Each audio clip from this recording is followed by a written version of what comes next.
आशा व गटप्रवर्तक कर्मचारी union CITU तर्फे आज नागपूरचे जिल्हाधिकारी कुमार आशीर्वाद साहेब यांची जिल्ह्यातील आशा वर्कर यांनी त्यांच्या काही महत्त्वाच्या प्रश्नाला घेऊन भेट दिली।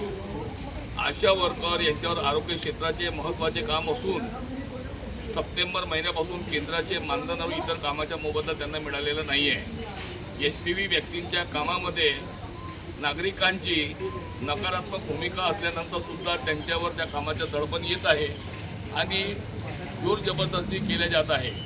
तेच काम पूर्ण झाले नाही आणि आज सर्वच आशा वर्करवर BLOचे काम करण्याची जिम्मेदारी सोपवली जात आहे। त्यांना धमकावले जात आहे। रात्री 11 वाजता त्यांना फोन केले जात आहे, त्यांना शोका दिल्या जात आहे। आशा वर्कर ह्या आरोग्य क्षेत्राच्या महत्त्वाच्या कणा आहेत। ते काम सोडून अगर BLOचे काम अगर आशा वर्करला अगर दिल्या गेले तर आशा वर्कर कोणतेही काम पूर्ण करू शकणार नाही आणि त्यांच्यावर असलेल्या कामाच्या भारामुळे आशा वर्कर विविध रोगराईने ग्रस्त आहेत आणि मानधन वेळ कमी आहे आणि वेळेवर मिळत नसल्यामुळे त्यांची आर्थिक बाजू ही कमकुवत बनलेली आहे।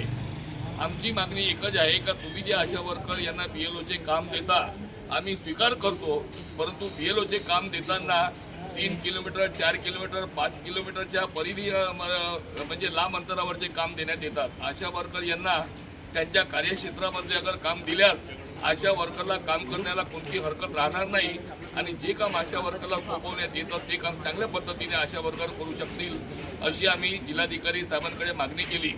यावर जिल्हाधिकारी साहेबांनी सकारात्मक निर्णय घेतला आणि सकारात्मक उत्तर दिलं आणि यावर आम्ही नक्की विचार करू आणि योग्य मार्ग काढून देऊ आणि आशा वर्करला देण्यात येणारे जे BLOचे काम आहे त्यांच्या कार्यक्षेत्रातले घेऊ असे त्यांनी आम्हाला आश्वासन दिले। धन्यवाद।